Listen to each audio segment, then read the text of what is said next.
Hey everyone, welcome to today's Program Yourself Thin podcast. Today we're talking about, have you really done everything to lose weight? I know people say that pretty flippantly, but I don't find it to be very true. So this is important because if in your mind you think you've tried everything to lose weight and nothing has worked, very quickly that road leads you right to no matter what I do, I can't lose weight. And you have to be on guard against that belief, because the second you believe that no matter what I do, I can't lose weight, you're going to give up. That's basically the language of giving up, right? Because why would you do something if you don't believe it's going to work, right? If you think you're going to fail no matter what you do, then why try? Okay. And this is where I find a lot of dieters end up, is they end up in this place where I've tried everything. I tried keto, I tried Weight Watchers, I tried that one 15 times. I tried that one. I tried that one. Right? And so what happens is you look at all these different diets you tried and you say, well, tried them all, right? But what if I told you they're all the same? So, what, Jim, what are you talking about? This one's about not eating carbs, and this one's about just not eating fat, and this one's about counting points. No, listen, they're all exactly the same because you are approaching all of them with the exact same mindset, this dieting mindset, where it doesn't matter what plan you try, you're jumping into it 100%. Right? Day one, everything's different. And that is where you're getting tricked, right? So again, the illusion, the window dressing of the diets is distracting you from the fact that it's the same store. Every diet, right? Every single diet starts on a Monday, starts 100% doing the thing perfectly until you can't do it perfectly anymore, and then you quit. And every single diet, regardless of which one you've done, it ends up being the same experience many times. So again, you have to put your x-ray glasses on and see through the window dressing, see through the nutritional philosophy or the diet philosophy, and look through to the fact that every single diet's exactly the same because you always approach it with the same mindset. It's the mindset of thinking that you're going to start something on day one 100% different and just maintain that until you reach your goal weight and beyond. That's the problem. Okay. And so when I ask you, have you really done everything to lose weight? Really, what I'm asking you, and I already know the answer, but it's to bring to the surface. Have you tried everything? And before you answer, have you actually tried? Have you used a comprehensive, holistic approach to mastering your weight? Meaning that it wasn't just about losing weight. It was about really setting yourself up to live at your goal weight for the rest of your life by transforming your mindset, your lifestyle, and your eating in a way that was custom built for you? Have you learned how to influence your mind so that you can begin to influence your thoughts, your feelings, and your behaviors in a much more strategic and powerful way than just using willpower? Have you ever tried that? Now, I don't blame you for never trying that. You've never been taught that. You've never been given that opportunity. You've never given that chance. But the first step to truly mastering your weight is to recognize that I can absolutely change my weight. I can change my weight when I can change my behavior. And I can change my behavior when I can change how I think. And you've never done this approach. So before you give up or before you think that no matter what you do, nothing's going to work, open your eyes to the fact that there's lots of, well, I don't say lots, but there's at least one other approach that you've never tried. Never, ever tried. And it's obvious right in the goal itself. You have been so obsessed and fixated on losing weight for as long as you can remember. It's always an obsession on losing weight. How can I lose the weight? I just want to lose the weight. I just want to lose the weight. I just want to get it off. I want to lose the weight. So your goal has been to lose the weight to get to your goal weight. When in reality, the real goal you want is to get to your goal weight and then live there for the rest of your life on your autopilot. That's the real goal you want. You know, if I give you two options. I got one pill that will make you lose weight and one pill that will keep you at your goal weight for the rest of your life. Which one are you taking? You see, it's a dominant goal. It's a superior goal, but you've never, ever articulated that goal. Because again, you've been trained, conditioned, brainwashed to be a dieter your whole life. The diet industry has literally brainwashed you to think like a dieter. And so you only think about losing the weight, not about living at it. And that sets you up to approach these diets with this all or nothing mindset where you try and do everything 100% perfect so you get the fastest results possible. But when you start to slow down and you realize, actually, I'm not just focused on the weight loss. I've lost weight before and put it back on. That's not what I want to do again. What I really want is to get to my goal weight and live there the rest of my life on near autopilot. How can I do that? And very quickly, you start to realize I need more strategies that I'm getting from the diets. I need more than just being told what to eat or how to exercise. I need a plan that really is custom built for me and one that affects me on the eating level, the lifestyle level, and the mindset level. I've got to get all three of those levels in order.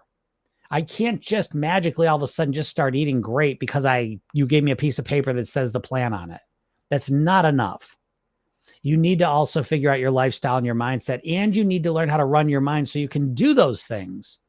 So you need to know exactly what to do for you that works best for you. And you need the ability to know how to get yourself to do that plan. Those are the two key things you need. And you have never had those things. And the third thing you need is support. Okay. And these are three things you have probably never put together. You haven't figured out what to do. You've been told what to do by someone who doesn't know you. You've never had someone work with you. You've never gone through a process where you literally customize what you're going to do based on you, on your preferences, on your likes, your dislikes, your lifestyle. You've never custom made a plan. You've never custom made a lifestyle plan. You've never gone through your mindset and tweaked it up, fixed the limiting beliefs, and installed better beliefs in its place. You've never done this stuff. And so the answer is no, you have not done everything to lose weight. You've done one thing to lose weight, most likely, and it's diet. And it doesn't matter what diet you pick, they're always the same because you approach every diet with the exact same mindset that, again, you're going to change everything instantly in one day. And that's never going to work. Not for long. So I hope this helps you out. And if you want more help with this way of thinking about weight, make sure you click the link in my bio or go to Program Yourself Thin. I got a free hypnosis session for you. Got a training I put together for you. These are all free. Got the circle communities coming along, right? Got some cool stuff going on with that.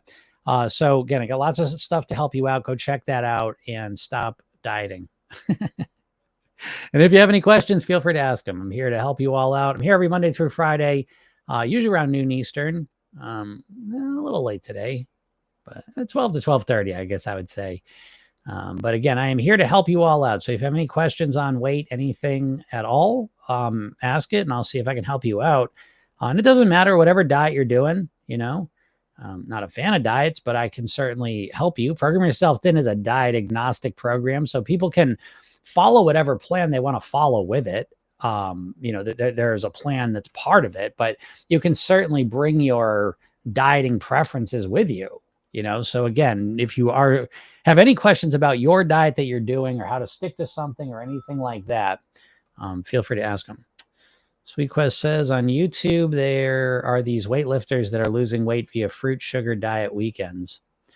I have not seen that one yet. Fruit and sugar diet weekends. It's just, I hate the diet. Oh my God. Do I hate the diet industry and all forms of it? Any fucking goofy way of eating, it's just this goofy shit. So I haven't even heard of that, but I don't care. I mean, to me, diets are dead. I don't give a shit about a diet. I don't care this idea that there's going to be some macronutrient, percentage manipulation, some, every other day you're going to do something crazy. I'm just like, it's just all get rich quick schemes for diets, for weight loss, hacks and shortcuts and tricks. And oh my God, people just put the work in and just do the work, Now weightlifters put the work in. So, again, that's different, but I'll tell you, let me just say something here. If you ain't a weightlifter, how about this? Don't follow weightlifter influencers. Don't watch what weightlifters are doing if you're not a weightlifter. That's why, again, I get out here as kind of a unique voice in if God forbid they put me in the influencer category. I think you'll find that I'm kind of a unique voice in that because, I'm starting to exercise more now, but for 30 years, I've kept the weight off with no exercising. So to me, Program Yourself Thin, in one way, it's the laziest weight loss system on the planet. You know, there is work. There's no question about it. But ultimately, it becomes the laziest way because really what I've focused on is changing my mindset, my eating primarily, and my lifestyle. And that has not included exercising until somewhat recently. But I have mastered my weight for 30 years by mastering my mindset, lifestyle, and eating. And I've made it, pretty automated. So again, I don't know. There's always people doing crazy shit. I would suggest folks, when you see someone doing something kind of weird or crazy, just ignore it. Let it pass. Just dedicate yourself to the fundamentals. It's always the same. I will tell you that. It's always the same story with success. There's a saying that success leaves clues. And there's also a saying that failure leaves clues too. And I agree, but success leaves clues. And one of the success clues of all time is that if you stop focusing and trying to shortcut the process and just commit to doing it and learning it, you'll always be better off. So that means focusing on the fundamentals. It's the same for everything. It's the same with golf, basketball, drawing, music. I mean, it's literally whatever. If you keep consistently focusing on the fundamentals, that's how you get the best results. Plain and simple. That is it. Hacks never work. Tricks never work.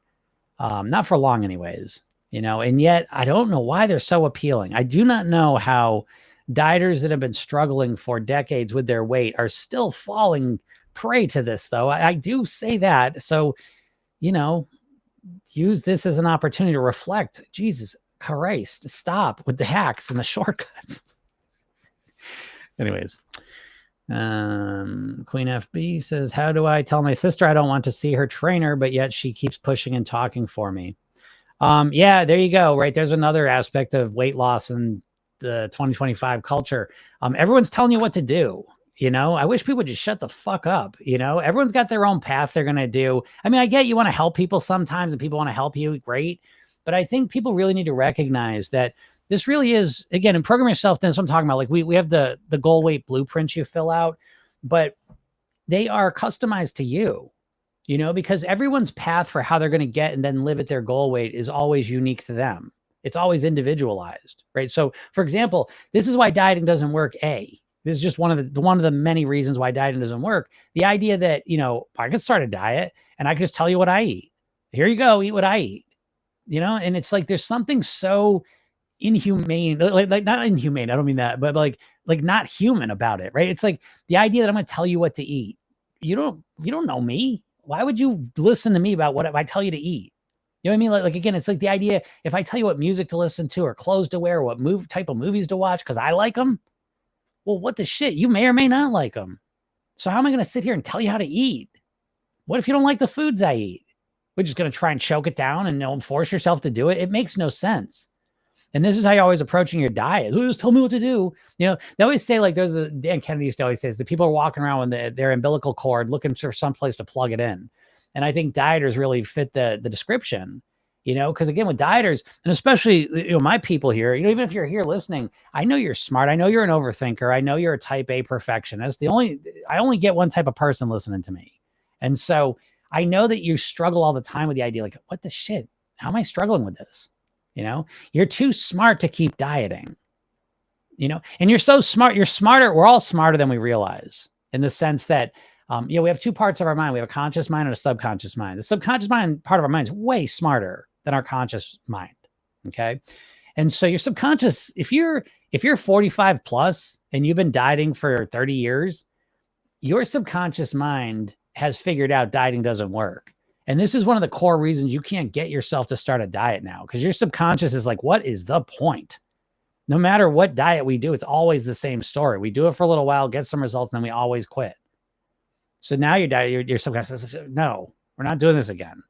And so now you probably think about weight loss all day long. You can't get yourself to do anything, But again, it comes back to the idea that we got to walk our own path. So again, Queen, what I would say is, I don't want to see your trainer. I mean, make up excuse if you want. I don't want to drive there. I don't like them, but whatever. I'm going to go a different route. I'm going to do this, and then just stand by your thing, And I go, it's not the easiest thing to do. I understand, communication's always, more complex than it seems, to outsiders, right? I know there's always, internal tensions and situations going on. But again, it's an opportunity because it's listen, being able to talk to your sister and express yourself, to advocate for yourself is a fundamental aspect of getting your weight under control. I will let you know that. Again, weight loss is not just about me giving you a plan and you following it. Good Lord. How the fuck can you possibly think that that's all you need is a plan? You know what I mean? So it's never a plan. It's like, it's all this deeper, more subtle stuff. And a lot of times it's being able to advocate for ourselves, being able to tell people that are close to us in our lives, I'm going to eat different. I'm going to start living different. I'm going to become a different version of myself. I still love you all, but I'm going to start transforming, Now you have to say it like that to them. You know what I mean? But, that is an aspect in most weight loss and then living at your goal weight. There's almost always some aspect of it of learning how to communicate differently with the people in your life. Do you understand? This is such an important point. Program Yourself. This is a whole section of the program. It's about your self-image. Like the way you are. If you've been overweight for a long time, it's not just because you love sweets. It's a whole psychological thing. You identify as an overweight person, as an overeater, as someone who can't express themselves. Not all the time with that one, okay? But what I'm saying is it's a whole suite of psychological things going on. It's not just that you love sugar or, oh, I can't stop eating fast food. It's never that simple, folks. I'm sorry. So, but there you go, Queen. It's an opportunity for you to start to advocate for yourself, express to them, your sister, that's, I don't want to see them, and so but you use it as an opportunity to practice becoming this stronger, more empowered version of you. Very important. What's up, Jim? Jen says, well-meaning people are the worst. LOL. My dad keeps asking me to help my sister lose weight. I told him it's like trying to help an addict alcoholic. Yes, only they can help themselves when ready. I could not agree with that more. And I have had over 30 years personally, I've been doing this, and I could not agree more. I never talk about this stuff in my personal life. Ever, never, never. I never bring it up. Like, I never bring it up. If someone comes and asks me stuff and talks to me about it, I'm happy to talk about it. But if you met me in real world, you wouldn't even know what I do. You would not even know what I do. Okay. It is the worst. Listen, folks, it's hard enough to get our own selves doing what we need to do, right? Is it not hard enough just to get your own self, you know what I mean? Like on the track and going with it. The idea that you're going to change someone else is ridiculous. And the idea to me is that, I'll just focus on me. And again, I'm here for other people. If someone asks for help or wants, I'm right there for it, but I am never proactively trying to help someone. I think I have found that to be the biggest waste of time. One of the biggest waste of times that exists. And so, again, I seek to be a role model, even in my personal life. Like I'm doing my own thing. And if someone sees that and is curious about it and has questions, again, I'm happy to talk about it, but I'm never proactively trying to change other people. Waste of time, waste of energy, never going to work. So yeah, it's, and if anything, it causes more problems most of the time. That's what I see. What's up, Uzo? Uzo says, I watched some of your vids and I see that you seem to think looks don't matter. Like, I'm sorry, but as good looking guy, of course you would say that. It's like when rich people say money doesn't matter. I'm currently 50 pounds overweight and it's been horrible. I can't stand to look in the mirror or get dressed in the morning. Yeah, I get that. Okay, let me address that. Yeah, looks matter. Okay. So I don't mean to say looks don't matter. Okay. I'm not going to sit here and act like I'm just, in denial about the world. Okay. Yes, I think looks matter. Looks matter to me. You know what I mean? So I don't want to sit here and say looks don't matter. Sometimes I kind of overstate it, just trying to balance things out. Now, I will say, for me personally, looks are a distant third place. Okay, what matters most to me? What matters most to me, number one, is how long I'm going to live. Maybe that's number two. I'm not even sure. These 1 and 2 go neck and neck. But number 3 is a distant third, I will tell you. But my number 1 and 2 are I want to live as long as I can, and I want to have the best quality of life while I'm here. Okay, that's my number 1 and 2 weight motivation by a mile. And then if you look 5 miles down the road, you'll see, yeah, I want to look, the way I look. Okay. So I'm not saying it doesn't count. It does. But it's a small part of the motivation system I have. Okay. And I can promise all of you, because I know this for a fact, that one of the core reasons you're not losing weight is because you're so fixated on how you look. And in a technical sense, there is a science of motivation, by the way, and it talks about intrinsic, extrinsic motivation. wanting to look better is an extrinsic motivator. That's what it's classified as, because wanting to look better really is about other people saying, wow, you're looking great. So you looking better really is about other people and how they're going to feel about you. Okay. And again, important, it is a motivator, no question about it. But compared to intrinsic motivation, it is a distant second. It's just a fact. There's no, I know you're saying, no, Jim, I really want to look, no, you don't. If you really, truly, if wanting to look better was so motivating, you would fucking lost weight. I'm here to tell you, and you're not going to like what I'm going to say. You all weigh what you want to weigh, which means, doesn't mean you don't want to lose weight. I know you want to lose weight, but you want to keep eating and living the way you're living more. And your motivation is not enough. I have never seen someone that's come to me and I've started working with who's gotten motivated, who has not lost weight. I've never seen it. So, you can argue me all you want. You can tell me, no, I really want to look better. I want to look better. I've wanted to look better for 30 years and I haven't lost weight from it. Well, that's because it's not enough motivation. Just to compare, okay, I know you want to look better, but let me compare with some other motivation. What if I said, I'll give you $1 million if you lose weight this month? Do you think there's another gear you could go into that you haven't been putting it into? Right? So yeah, again, when I say that looks don't matter, I don't mean that literally. I think looks matter to some degree, but they're not enough motivation. Maybe, and even still, it's not enough motivation. But if you're a model, or if your life, your financial life, your career revolves around how you look, then that might be enough motivation, because now it's not just about how you look, other people thinking about it. It affects your intrinsic stuff, it affects your quality of life, how you're living, eating, shelter, all this stuff. So if you're not, though, if you're just a regular person, wanting to look better is not enough motivation. And you want to argue with me about it? What the fuck? What are you going to tell me? I've wanted to lose weight. I've wanted to look better for 30 years and I haven't lost weight, but I'm so motivated. What are you going to say to me? Like, no, it's not enough motivation. And I know you think it is. It's not. And so, so, oh yeah, Jim, look good for you. Yeah. Well, I'm saying it because I'm saying for me, it wouldn't be enough. Oh, because what do I fuck do I want to look? I'm married. What do I give a shit? I mean, I like looking away, sure, but who gives a shit? You know what I mean? What do I care? No one's coming. Oh my God, look, it looks so amazing. Huh? Like, I don't know. It's cool looking this way. Like, it's a cool thing. And that's about where it stops. What's really amazing is the fact that so this is why I say I can't tell if it's longevity or quality of life. They're neck and neck.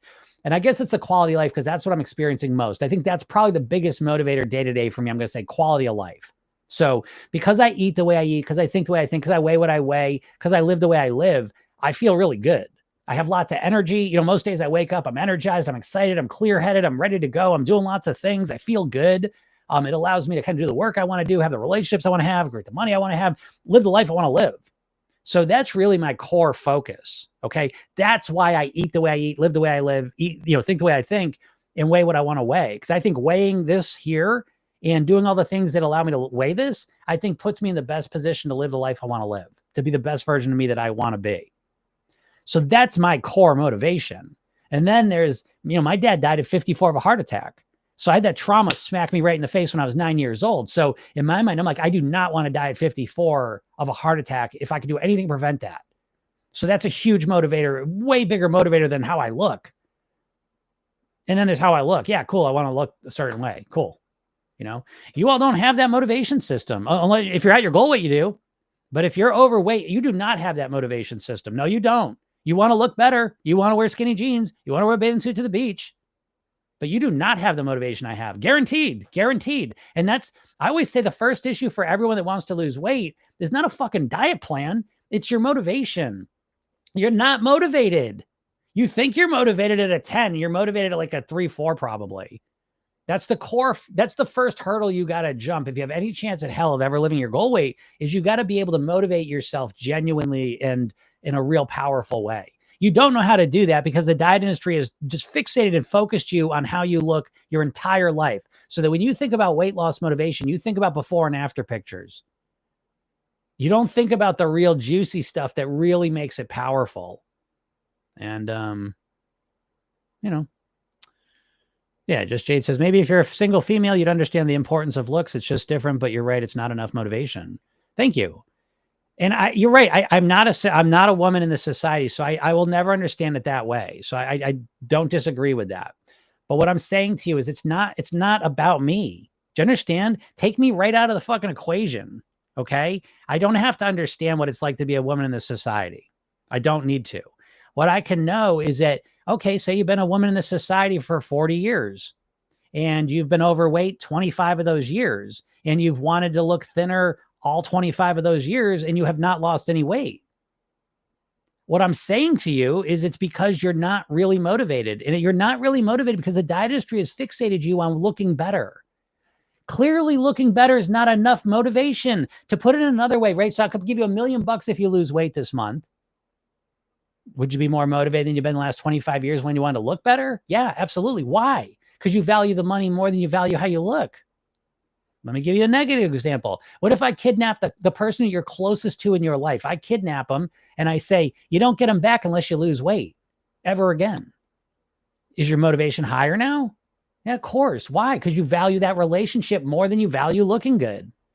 And there's nothing wrong with that, by the way. Wanting to look good and it's a weird thing to have this much motivation about looking good. It's evolutionary. It's a relatively new thing. So I don't want to get into the details of why that's not motivating, but it's just not. And so I don't have to be a woman. I don't have to understand the value of looks in this society. If you're a woman in this society who's lived here this whole time and you're overweight and you can't get yourself to lose weight, it's because you're not motivated. So let's just take me right out of the equation. And you're not motivated because you keep thinking wanting to look better is enough motivation. And it ain't. So, Jesus says, I can't stand to look in the mirror, get dressed in the morning. It's been so hard to find confidence, feels impossible. I use food to feel better. It makes me satisfied for seconds and then it's over and I feel shitty. So I keep eating more. Yeah. So Uzo, I get it. I mean, again, so my motivation, if I was Uzo, I would shift my motivation. Now, again, I would keep the wanting to look better motivation. Never get rid of that. We want to take all the motivation we can get. I'm not sitting here saying, oh, don't care about how you look. Stop thinking about that. I'm not saying that. I'm saying wanting to look better for 95% of people is not enough motivation. Jesus Christ, look at your own history. Does it prove that? How much have you wanted to look better for the last 20 years? And how much weight have you lost? It's not a trick question. And it's not me being an asshole. It's me just saying, look at the results you've gotten and look at the motivation you've had. And then say, oh, I need more motivation. Okay. So for Uzo, I would stop thinking about how I fucking look. And I would start saying, I'm tired of feeling shitty. I feel like shit every day. I feel like a failure every time I overeat. I feel like crap physically, mentally, emotionally. And I'm doing this day after day after day. I don't want to live this way anymore. I want a better quality of life. I want to feel lighter. I want to sleep well. I want to wake up energized. I want to start feeling better about myself. That's what I'd be focusing on if I was Uzo. I would redefine this entire process and stop thinking about it, how I fucking look. How you look is not motivating enough. Do you not know that? You want to, oh my God. And so you're a woman and it's worse for a woman. I get that. I understand that. But even if you're a woman, it doesn't motivate you more. It makes you feel shittier. Do you get that? Like, I know looks are more important for women in this society, but I also know that focus on looks also just makes you feel shittier all the time. Suzo says, going out to eat is insanely embarrassing for me, especially if I eat my skinny friends. Yeah, I'm sure. I mean, this is the reason I'm here every single day, is because to me, it's the quality of life issue. And I feel, it's people, their whole lives, they can go through feeling like shit just because of the weight, because they don't know how to change it. And Uzo says, I never know what to order. My friends always awkwardly compliment me and tell me it's fine to eat junk for me. Yeah, I think we've talked about this, Uzo, before. I think I've talked to you before about this. But again, I mean, like, you approach this like a dieter. I mean, you don't even have a strategy. I'm not here to pick on people, but I'm just trying to point out the issues. You're not stupid. It's just that you have no strategy for how you're dealing with any of this. There's no strategy at all. When you're at home, there's no strategy by yourself. There's no strategy when you go out with your friends, and it's all just problems and you have no idea where to start. And so then you get really upset, and I'm sure you've done diets and you jump into them full strength. They don't really help you. You can't stick to them. They don't solve the real core problems. So I hope, Uzo, you go to my bio and click the link, or go to Program Yourself Thin, and go get the hypnosis session and watch the training video. You know what I mean? That I made for you. Now I get it feels hopeless. Of course you're going to feel hopeless with a diet. A diet it doesn't show you any of the stuff you really need to know. Everyone feels hopeless with diets, because again, it's just more plans coming at you, more people telling you what to do. and you never really figure out what to do for yourself. Because I truly think I don't even eat that much, just 3 meals. You eat as much as you weigh. Let it be known. Okay. The idea, again, people always say, well, I don't think I'm eat that much. I mean, you eat as much as you weigh. It's a 1-to-1 ratio. Don't be confused and don't try and convince yourself. I don't understand why I'm overweight. I don't even eat much. You eat exactly as much as you weigh. That idea of like, oh, I don't even eat much, it's plain as day. Do you know what I mean? So you do. I mean, if you eat 3 meals, you can eat a ton in 3 meals. I've seen people be overweight eating 1 meal a day. So the number of meals, the health of your meals has nothing to do with the quantity of calories you can consume. Regina says, my dad is from Portugal, 96, and still drives. He acts like he's 60. He always had his own garden, all organic, nothing sprayed. That's awesome. That's a real inspiration. I got a neighbor like that. She's Jesus. She just turned 100, and real inspiration. I will tell you that too. Like the more healthy older people you can get around, the better. It's really important to get around them, even if you just see them on videos and stuff, because it puts new ideas in your mind. Because most likely in your life, you've seen kind of old, frail, older people. And so it's really helpful to see people that are thriving well into their 90s. It's paradigm shifting. What's possible really shifts in your mind. Uzo says, but it's just 3 regular meals. Uzo, I mean, I don't know what you're defending. Uzo, listen, this is what I mean. This is why I get confused, because you keep telling yourself I'm doing everything right. But this is literally what I started the whole lesson today with. Have you really done everything to lose weight? Because again, dieters are always convincing themselves that they're doing everything they can to lose weight and nothing's working. And that's just not true. You just sit here, Uzo, and tell me you have 3 meals, 3 regular meals. I'm not going to argue with you, but it's like, well, where are the calories coming from then? Either your regular meals are way bigger than you realize, then they're not regular meals, and or you're eating outside of meals, but again, don't defend it. There's no point wasting the energy defending it. You're eating exactly at the weight you're at. There's no trickery going on. It's just plain as day. You're eating the calories that keep you at the weight you're at.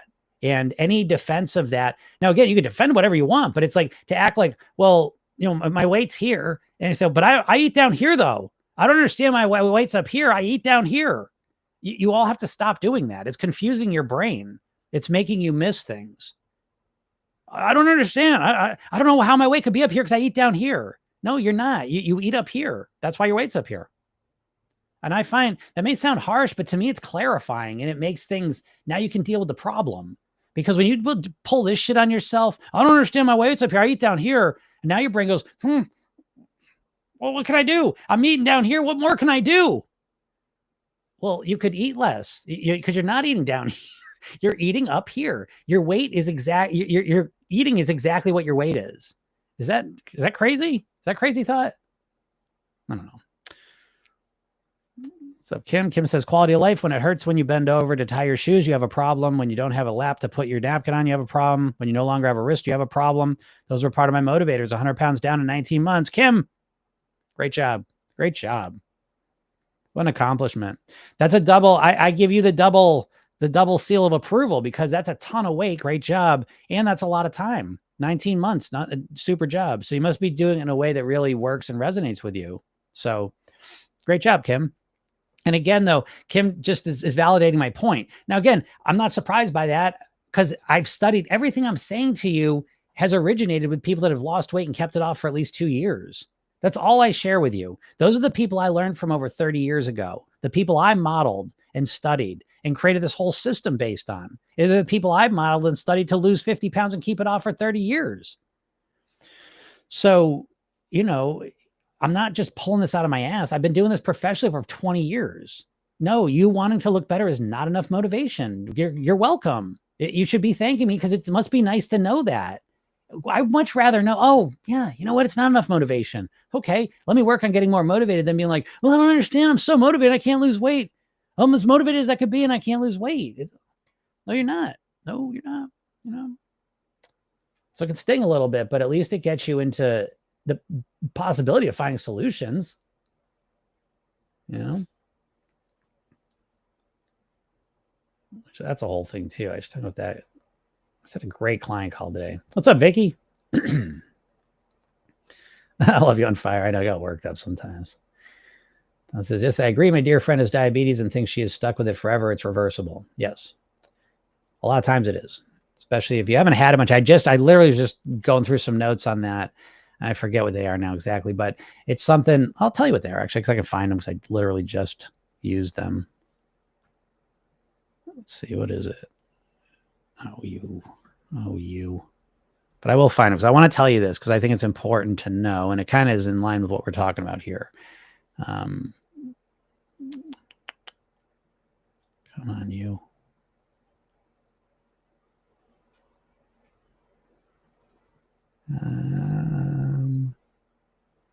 Come on, where is it? I'm going to tell you this because it's I want to give you specific numbers. I don't want to just talk in generalities. And I think it's important because it's one of those things you don't really hear enough of. And come on. Is it worth it now? It's, I always think this thing's going to be so much faster. Let's try this though.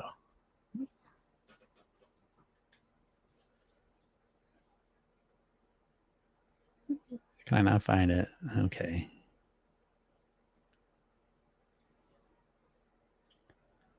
All right. All that wasting for nothing. Anyways, long story short, as I was talking about diabetes and that depending on how long you've had it.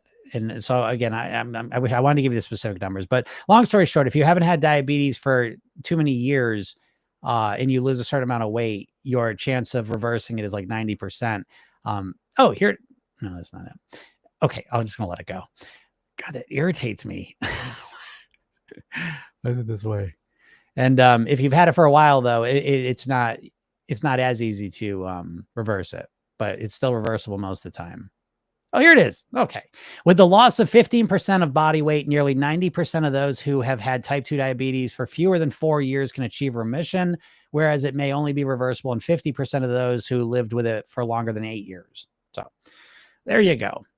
And that's from Dr. Greger. Guy knows what he's talking about. So, yeah. Curveball says, I don't know how to emotionally regulate, and eating is a coping mechanism. I need to build stronger motivation. That's so true. When I think of weight loss, I do go straight to a before and after. Yes, absolutely. But Curveball, I just want to address what you just said. I don't know how to emotionally regulate, and eating is a coping mechanism. I need to build stronger motivation. Okay. This is why I want to dive in here for a second. We always need stronger motivation. So yes, we always need stronger motivation, but not in this case. You don't need stronger motivation. You need a better strategy. That's the bigger issue than the motivation is your strategy. I don't know how to regulate my emotions genuinely. And I think most of us can recognize that because we live in a culture where we've been conditioned since we were born to use food as our main emotional management strategy. Feel sad, feel down, feel depressed, feel pain, go to the food, distract ourselves, feel better. Feel great, feel celebrate, all the rest of it, go to the food and celebrate with it. Okay. So most people, at least in America, are not very good at regulating their emotions genuinely without food because we haven't really learned to do that. We've used food as a crutch a lot of times. So you don't need more motivation. You need a strategy. You do not know how to manage your emotions. Again, this is another part of Program Yourself Thin is the emotions section because I know this. I know I didn't know how to do it either. I used food. That's what got me in trouble in the first place. I was using food and alcohol to deal with my emotions. So I had to learn how to genuinely regulate my emotions, how to deal with the shitty emotions I didn't want to feel, and how to feel more of the positive emotions I did want to feel without food. And that's a skill. So you need to develop that skill. You need to develop that strategy. Now, again, more motivation always helps, but more motivation is not the answer to everything. So I want to make that crystal clear too. I know I talk about these extreme situations where if I could give you $1 million, well, you just stop eating, but you aren't gonna be able to keep that up forever. So again, motivation is not enough. I can't be stressed that enough. Motivation is really, really important, but so is strategy. And that is when you all look at your strategies, that's the biggest, well, shit, you got no motivation either, but really your strategies is really where you're lacking. You do not have the comprehensive holistic strategies that you need to live at your goal weight, most people. And so that's just an example of one of them is that you don't know how to deal with your emotions. You know what I mean? Yep. Don says we absolutely weigh how we live. Yes, of course, right? Kayla says, do I need a weight goal? I don't know if I need one or not. Practicing intuitive eating. I think I like having a weight goal. I find it to be really important. I think, that's which is measured improves. I think it focuses the mind. And Program Yourself, then we do that. So now we take the goal weight, we give it lots of meaning, and again, that's just another thing I give you all, by the way. So again, just another thing. If you're not in my world, go click the link in my bio or go to Program Yourself, then get the free hypnosis session, get on my list. I got a training for you. That's another thing I'm putting. I got this thing. It's a Circle community. So it's a community app and you can get in there, and I'm putting a whole free section together. And in that, you're going to have a goal weight quiz, how to figure out the right goal weight for yourself. Again, you got that training I gave you, got the hypnosis session. I got a couple other things in there for you. But yeah, I mean, I think you need a goal. I think because this is a big undertaking. There's no shortcuts. There's no hacks to change your weight for good. You have to think of committing to your goal weight is almost in the ballpark of committing to go to college. You know what I mean? And it doesn't matter, associate, bachelor, master's, whatever, but you have to approach your weight almost like it's like college. Like you're really committing to it, to mastering it. And I think that mindset is so important, and so if you're going to take something big on, you better have a goal. Now, again, that goal can shift and change a little bit. I've changed my goal. It's malleable, it's flexible. But you need to have a goal. You know what I mean? It's like, I'm going to go to college and get a degree in something. Yeah. Or I'm going to go to college and study stuff. You know what I mean? I think having a goal, crystallizes things and I would definitely recommend that. Now, again, I'll let you know, listen, folks, you all don't know how to choose your goal weight. I will tell you, you don't know how to choose your goal weight because you've never learned how to choose your goal weight. No, looking at a BMI chart is not choosing your goal weight. It's just a little, 2 steps they give you to tell you what your goal weight is. You've been told what your goal weight is your whole life. You have never sat down and strategically, objectively thought, what's the best goal weight for me? It's not the BMI chart necessarily. The BMI chart, I like to use the BMI chart as a data point, but it's not, no one can just tell you what your weight's going to be. Your weight is one of the most personal decisions you get to make.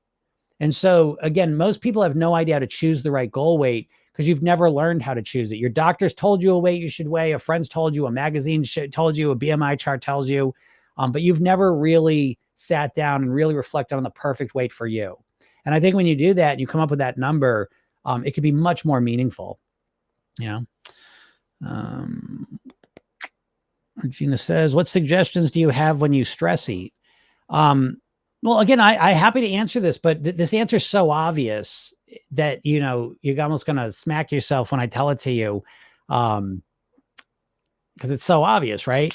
What suggestions do you have when you stress eat? Well, this is the same for all emotional eating, by the way. The problem isn't the stress eating. The problem is the stress and your inability to manage it genuinely, right? So you get stressed, and basically for most people, this goes back to what I was just talking about, the emotional management stuff. For most people, when they get stressed, they don't know how to deal with it genuinely. The best thing they got is eating. So eating, for most people, eating is the best strategy they have to manage their stress, to bring it back down. So subconsciously, eating when we're stressed is a great strategy because it works in the moment to bring our stress down. Okay. So the core problem is not the stress eating. The core problem is that you don't have any other ways to de-stress. And I know that. And that's why in Program Yourself Thin, it's the very first thing that you start working on, and Program Yourself Thin, the program starts the very first day with a 5-minute hypnosis session in the morning. Each morning you get a 5-minute hypnosis session, and each morning you're relaxing, you're calming down, you're breathing, and you're getting all this good stuff popped in your head. But you're relaxing, because I know that every single person in America pretty much is stressed chronically. And so one of the first things we got to do, because it's such a important foundational piece, is we've got to get your stress level down. We got to increase your relaxation, because when you're operating out of a more calm, relaxed, peaceful place, you tend to naturally make better decisions anyways. You think more clearly. You're more connected to your goals. And so being able to be more centered, calm, and relaxed, to me, is fundamental. It is crucial. And so that's a big thing we work on. So again, when you're more relaxed and calm genuinely, that instantly starts to, help work with the stress eating. How do you feel about Mounjaro? I feel the same. The GLP-1s, I feel the same about all of them. Again, I think, there's Diets are at the very bottom. They don't work at all. Lap band is next. Gastric bypass is better than lap band. And I would say GLP-1s are better than all of them. That's what I think. Because I think I would rather be on an injection than have that surgery. That's what I think. Now, then there's Program Yourself that's a million times better than that. Why? Because if you figure out how to shift your mindset, your lifestyle, and your eating, if you figure out that blueprint like we do in the program, and you figure out how to think, live, and eat like a thin, healthy person in a way that really works for you, and you learn how to run your mind so that you can follow that plan, and you start to get into the flow with it, and you're able to get to your goal weight and then live there comfortably, and the whole time you're also personally developing yourself, you're becoming a better version of yourself each and every day because you keep improving. I mean, how is that not right? How's that not way superior to injecting yourself with shit that makes you feel kind of nauseous and not hungry all the time and reduces your pleasure of life? You know what I mean? So again, everything's relative, And so again, I'll put GLP-1s pretty much at the top of the list of everything conventional. And I put Program Yourself Thin. For people that are succeeding with Program Yourself Thin, how there's no $1,000 a month thing. You're not injecting yourself with some shit we don't really understand yet. You can lose as much weight as you want. You can on GLP-1s. You lose for about 16 months, and it's just maintenance forever. You don't have to be on this really intense medicine for the rest of your life. You don't got to be paying for it all the time. And you get the satisfaction that you've genuinely resolved this issue and you've really figured it out. So, I don't really think too much about Mounjaro, and I don't want to be judgmental because I think there's a place for it. But what I usually say, again, Program Yourself Thin is not for most people. Program Yourself Thin is really for overthinkers, perfectionists, action takers, these types of people. And they do really well with the program. People that just want to, just tell me what to do, Jim. This ain't for you. Okay. So I know there's a lot of people that don't want to do that work of figuring out the mindset, lifestyle, and eating piece. They don't want to do that stuff. And so for them, I say GLP-1 is probably your best thing. Okay. The diet's never going to work. It's not even, I don't know what to tell you. It's a done and done. The diet has such a low percentage of success that, it's crazy. So that's how I think about that. What's up, Mari? You confused me with the spelling there, and I think I had it. My query today is surely not everyone is susceptible to hypnosis as a strategy. I went to a hypnotist years ago, did nothing for me. Thoughts? Yeah, agreed. I think traditional hypnosis it's a real hit or miss thing. I did it. I was a professional hypnotist with an office for years, and it was hit or miss. It just is. So agreed. You have to understand though that form of hypnosis is a little weird in the sense that it's someone else hypnotizing you. So I'm not a big believer in that model, to be honest. Now, it can be helpful. Don't get me wrong. It can be helpful for sure. But ultimately, you need to learn how to run your own mind because, as we say in the hypnosis world, all of you, are your own best or worst hypnotist because you're constantly up in your head talking to yourself all day and all night. And that chatter is literally hypnotizing you into how you behave and ultimately what you weigh. And so you need to learn how to run your mind. You've never learned this. You have no idea how to run your mind. So it's really not about hypnosis, like me hypnotizing you and changing you. It's really about you understanding how your mind works hypnotically. And it does work hypnotically. Every single person is hypnotizable and hypnotic. You know this because all of you like TV shows and movies, right? Why do you think you like that?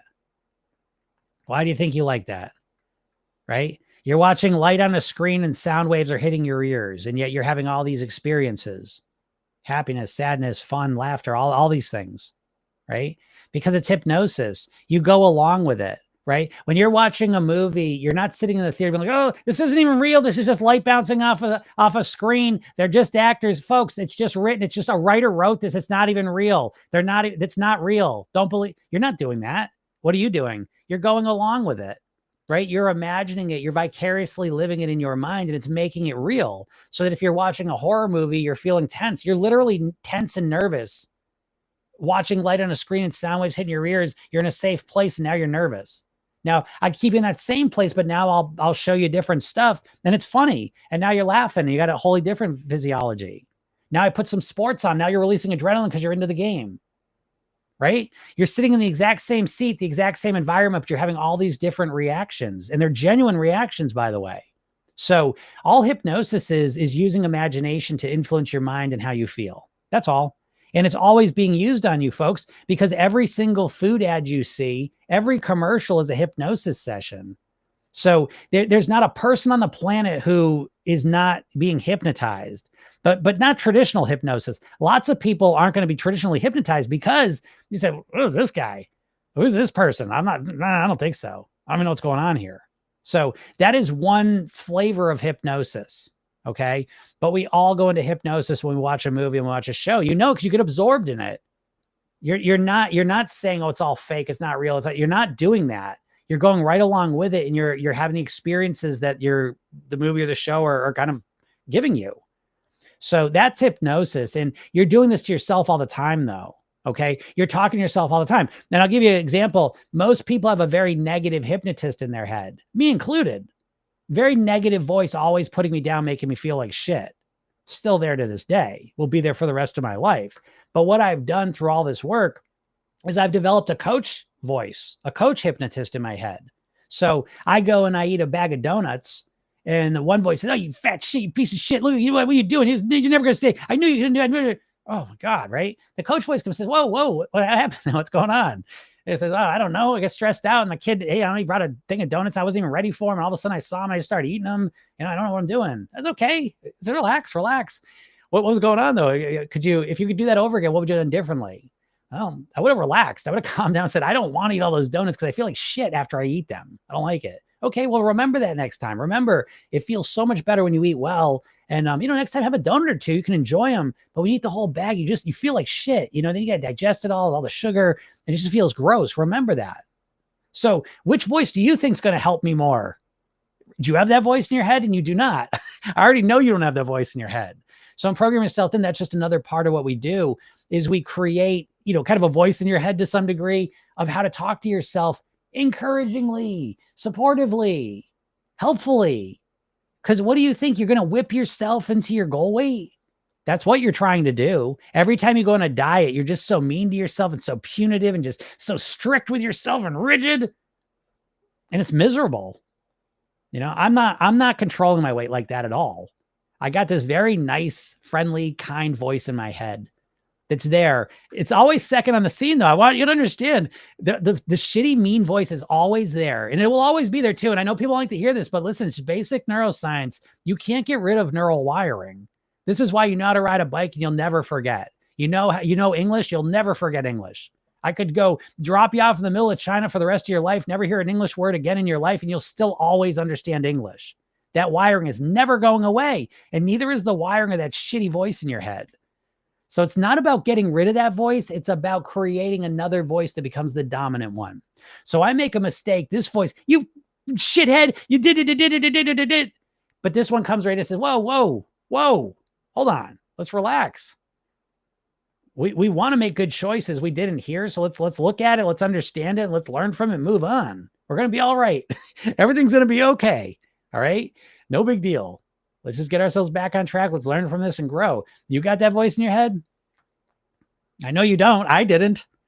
And if you don't have a voice in your head, then what are you doing? Every time you make a mistake, what happens? What do you say to yourself? How do you feel?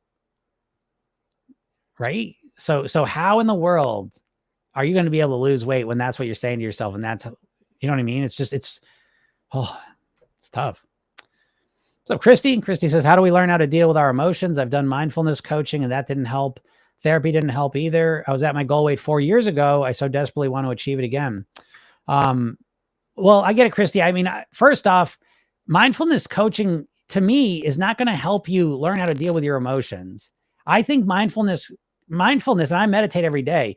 I think mindfulness is great for becoming aware of your emotions and learning how to relax in the face of them. So I think it's a valuable piece of it for sure, but it's not the strategy. What do you do then? Once you realize, when your boss asks you to do something, you get really stressed. Well, okay, you can practice your mindfulness, but you don't have a strategy for dealing with that from the mindfulness.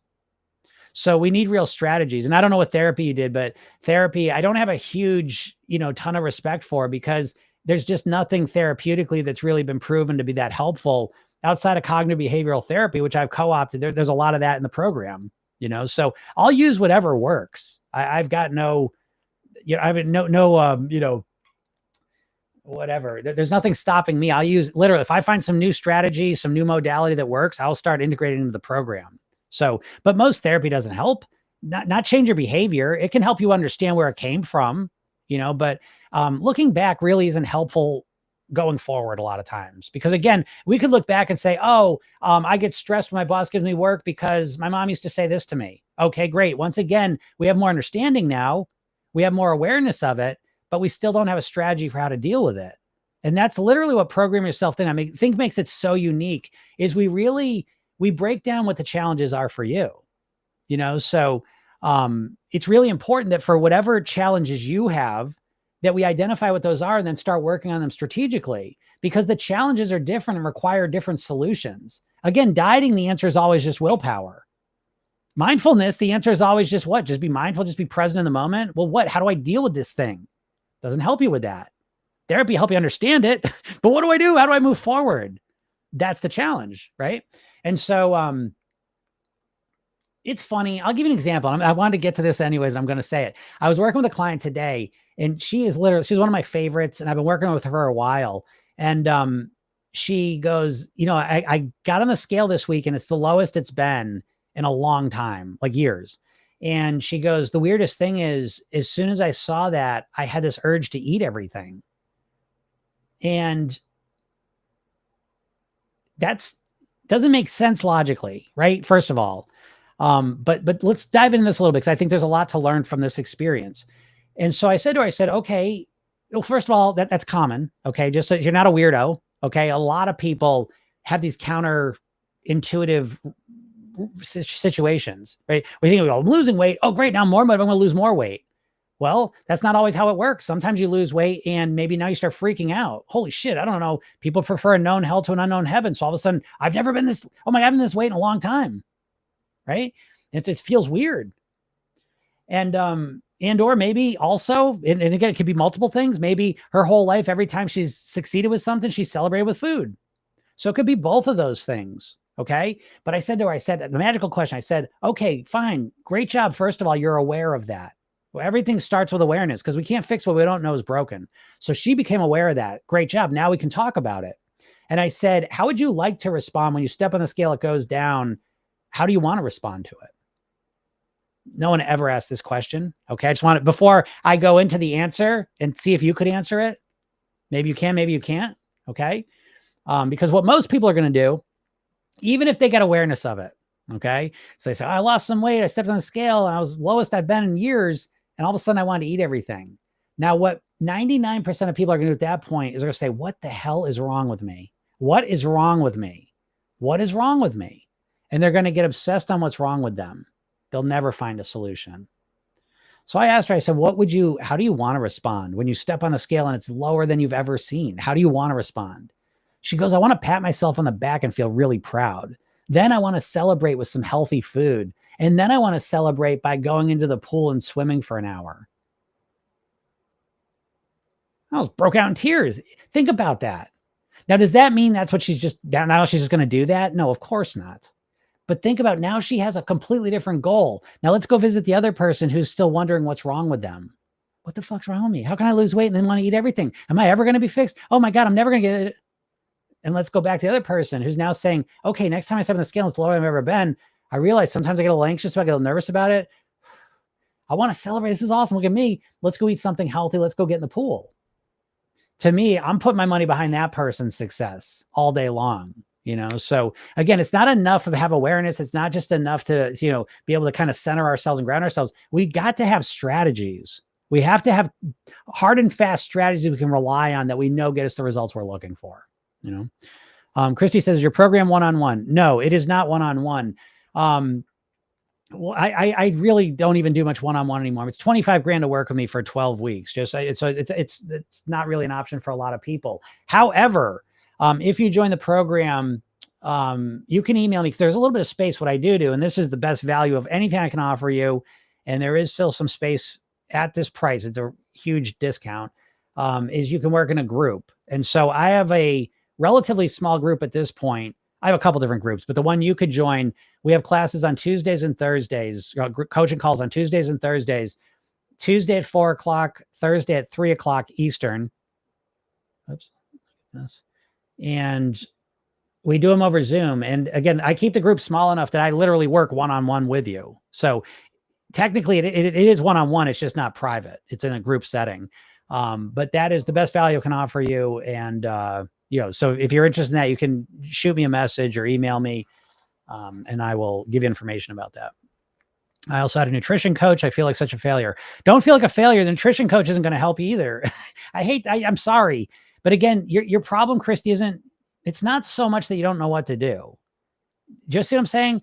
Like, I could sit here and I always say this to people, right? Well, you could go see a nutrition coach. You could just see a nutritionist, give them a bunch of money and have them customize a plan directly for you. It's still not going to help you, because the main issue is not a knowledge issue, folks. The main issue isn't that you don't know what to do.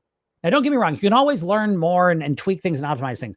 But pretty much anyone here listening to this right now, you know enough about what you should and shouldn't eat to lose weight. The core problem you have always had and will continue to have until you figure it out is, how do I get myself to do the things I already know I should? How do I get myself to stop doing the things that are putting the extra weight on? How do I get myself to do the things that get me to my goal weight and keep me there? And you have no idea how to get yourself to do it. That is the piece that no one ever tells you. If you think of every single diet out there, every single workout program, it's always someone saying, do this.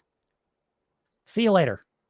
And you are supposed to use your willpower to force yourself to do it. And willpower is not up for the job. Willpower is not up for the job, folks. And I know you think it is because you've been conditioned and brainwashed by the diet industry your whole life, but willpower doesn't work. If it did, none of us would be here. Think about it, right? If you were like a robot and you just typed in what you're going to eat all day and then you just actually did it because you just followed like you're a robot, you wouldn't be here. None of us would be here. You just type in what you're going to eat it, and you'd be at the weight you want to be at.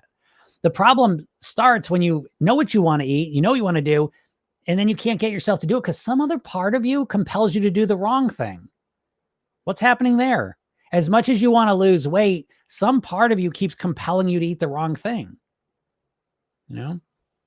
The more uncomfortable I feel, the more I reach for snacks to soothe. No, I get it, Christy. Again, it's and that's the problem with the mindfulness training a lot of times, is that the mindfulness is it's when you're meditating, it's when you're doing the mindfulness exercises, and so you're not using it in your life practically. So the more uncomfortable I feel, the more I reach for snacks to soothe, because you don't know how to use that mindfulness training in a practical way, so that when you feel uncomfortable, you have the ability to feel more comfortable without food. And there's a lot of ways to do that. So again, it's not about what you know, it's about the strategies you have access to. If that makes sense.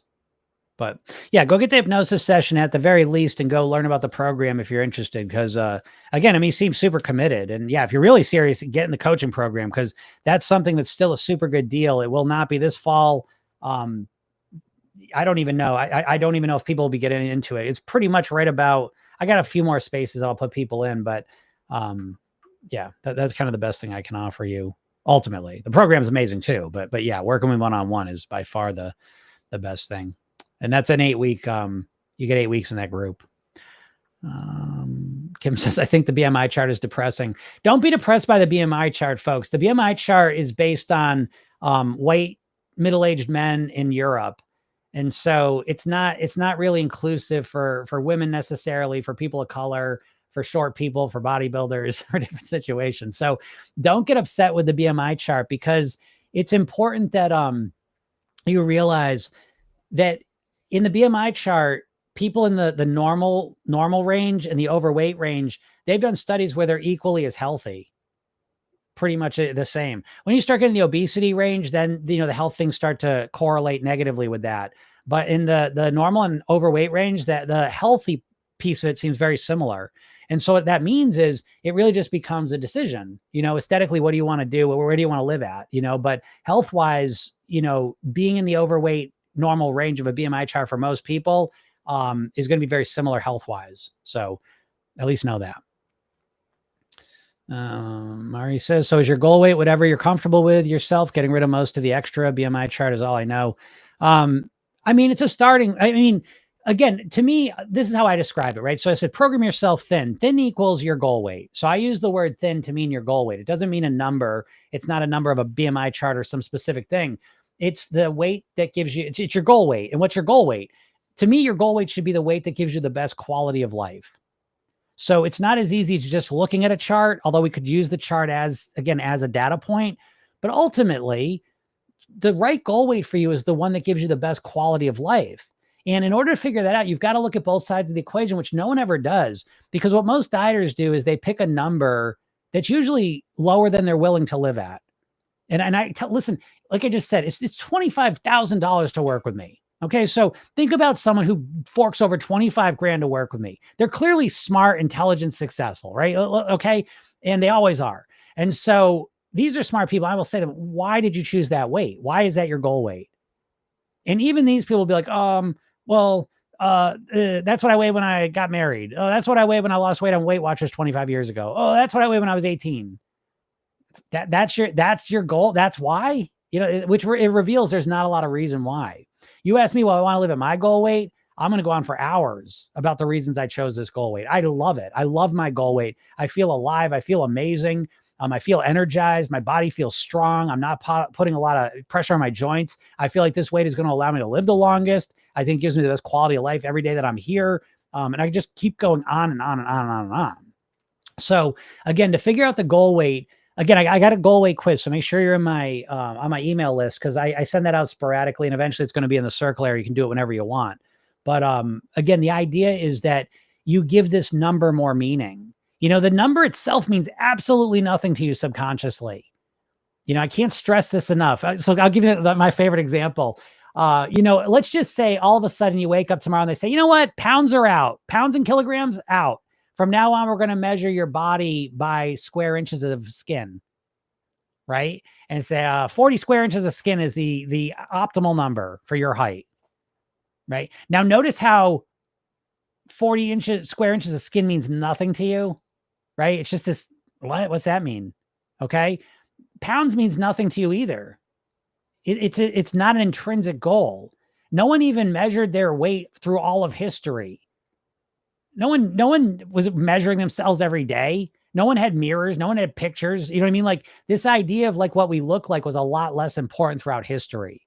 The idea of what you weighed meant absolutely nothing until 50 years ago? So it doesn't carry a lot of subconscious value to it. Now, you having energy, you being successful, your relationships improving, you're being happier each and every day. These things have a lot of meaning to you, and they're really important to you. So again, you've got to give your weight loss, your goal weight, much more meaning than you're giving it right now. Because right now you're just thinking of some vague idea. You're thinking of some number and some before and after picture in your mind, some dress, maybe a picture of you from a million years ago. It just doesn't mean much to you now. And again, this goes back to the motivation piece, Lori says, I have my voice saying to me this line, which is helping. I used to, when I want a candy bar, I used to. Oh, when I hear me saying I used to, it's helping. And I'm trying to make it my dominant voice now. Yeah, that's great, Lori. That's a great one. I think that's super. And again, that's something we use in the program, because in Program Yourself Thin, one of the parts of that we focus in on is your self-image. And so, yes, start to make a distinction between, who you are and who you were and who you're becoming. That's a fundamental part of the program.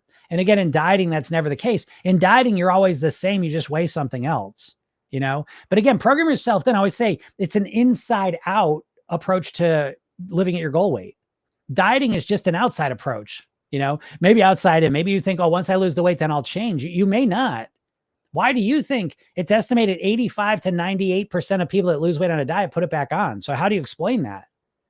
They had the motivation, the ambition, the knowledge, the skill to get down the weight, and then they put it back on. How does that happen? If being at your goal weight, everything magically fixes itself, why would they put the weight back on? This is the core issue of a dieter that you have to answer. Funny girl, yeah. How do we email you for further info? You can email me at jim@programyourselfthin.com. If you're interested in the coaching, because right now the coaching, you can't even get into it. I don't believe, but so I gotta let people know about that, because I am taking a couple more people. And the coaching, again, the coaching is without question, the most powerful experience you'll ever have with your weight. So, yeah. So you can email me, Jim at Program Yourself. Then you can email me through any of the apps too, like TikTok, Instagram, Facebook, YouTube. So, yeah.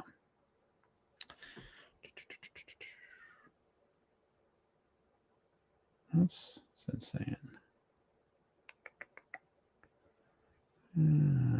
Kerbal says, thank you so much for your answer and time. That makes perfect sense. Good. I'm glad. Does berberine, what's that? What is it saying about berberine? Does berberine help you to lose weight? I mean, nothing helps you to lose weight. There's no one thing that's going to help you to lose weight. You got to stop thinking that way, right? It's like a hack, but I don't even know what berberine is. Let's look that up real quick. It's a substance found in a variety of plants, including golden seal, barberry, Oregon grape, and others. Yeah. I don't even care. I'm not even going to read it because I know there's never any one thing. There's no tea from the Himalayas. There's no berries from the Amazon. There's no powders from Central America that are going to make you lose weight. You've got to stop thinking that way. It's a fundamental shift you have to make in your mindset, lifestyle, and eating in order to live at your goal weight. And that's it. That is it. I have studied people that have lost weight and kept it off obsessively for the last 30 years. And I've never once seen a person who's hacked their way there. Not long-term. Again, lots of people do dumb shit to lose weight, for a little while. I'm talking about people that like changed, transformed. Now they live at their goal weight. And there's clues. And it's never, oh, they started taking berberine or they started, drinking acai berries or whatever. It doesn't, you know what I mean? Like, you got to stop looking that way because it's a trap. It just, again, remember this, right? That diets are get rich quick schemes, and get rich quick schemes. Again, they just prey on your impatience and your desire for fast results and easiness. But they don't work, so the diets don't work. Again, you can lose weight on them while you're doing it. I'm not arguing that. I'm saying you're not going to stay on a diet. Literally, think about it. I say this every day. Diets have been around for 100 years, let's say. 100 years of diets, there's not a single diet that rises to the top of the pack. That's crazy, isn't it? I mean, don't get me wrong. I mean, like probably Weight Watchers is probably the best out of the whole bunch of shitty ones. But it's like none of that. There's not one diet that's like, wow, look at everyone. There's not one diet. And again, it's because it's not about the nutritional information. It's the mindset of a dieter. That's the problem. That's why it doesn't matter. Don't you find this crazy that whether you've done keto, it's different as these all are, right? Whether you've done keto, low fat, low carb, low calorie, count your points, Weight Watchers, count your calories, intermittent fasting, literally anything in there, just literally put them all in one basket. And what's fascinating is that no matter which one you do, it's always the same experience, that you do it intensely for a little while and then you stop doing it completely. It's always the same. And that's how you know it's not the nutritional. Don't get tricked on the window dressing of the diet and the uniqueness, because every diet's one thing. They know you're overwhelmed. So every diet is marketed as one thing. Diets are a product. So they're all marketed around one thing. Keto, just don't eat carbs. Intermittent fasting, just don't eat for 16 hours. Weight Watchers, just count your points. Low fat, just eat low fat. Mediterranean, just eat Mediterranean food. It's always one thing to try and make it seem conceptually really simple. But the same problem always exists, that when you jump into something 100%, you can do it that way for a little while and then you overwhelm yourself. Again, the main metaphor I use for you dieters is you dieters are like sprinters in a marathon, right? Imagine you're running a marathon and you got the bright idea that you're going to sprint because that's going to give you a huge head start and then you're going to be way ahead of everyone. And the gun goes off and you start sprinting. And for the first eighth of a mile, you're like, holy shit, this is really working. I'm way ahead of everyone. Oh my God, I'm going to win this whole race. And the next eighth of a mile, you start getting a little tired. And then you're trying to sprint and you're slowing down and you're like, oh shit. And you get to half a mile and you collapse on the ground and you can't even finish the race. And you're just stuck in this. You just so believe that this is how you do. Well, I was ahead for 2 minutes. I was leading the whole Boston Marathon for 2 minutes. Did I ever tell you the time I was leading the Boston Marathon for 2? That's what you dieters sound like to me. Well, what place did you finish? Oh, I didn't finish, but I was ahead for the first, who gives a shit? Who cares? So that's how I feel about all the dieters. You know what I mean? Then that's what I mean. Like, oh, Wall lost 40 pounds. I lost 40 pounds last month on keto, Jim. What do you think of that? I think you're the sprinter who just, you're first place in the 8th mile, and who gives a shit? Let me know where you're at next year. You're going to be back with the exact same spot. Jesus.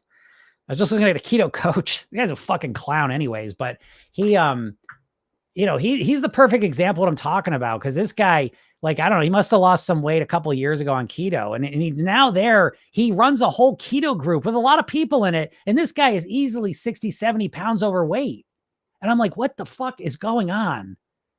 It's like, oh my God, it's like every diet's the same though. So I'm not just picking on keto, even that's one of the dumbest ones of all of them. But again, what I'm trying to say is that all the diets are exactly the same because you approach them all the same with that toxic mindset, that toxic diet mindset that makes you fail no matter what the plan is. It does not matter what plan I put in front of you. If you approach it like a dieter, you're pretty much 100% guaranteed to fail. So that's what me thinks. Kayla says, I'm 5'3". How do I pick one? I mean, again, you can look at the BMI chart as just a reference point. And then, let's say you're 200 pounds and you look at the BMI chart and it says 150 pounds or 130 pounds. Because the BMI chart, for most people, it seems really low. Do you know what I mean? Like, you look at it, I'm like, holy shit. It seems extra low.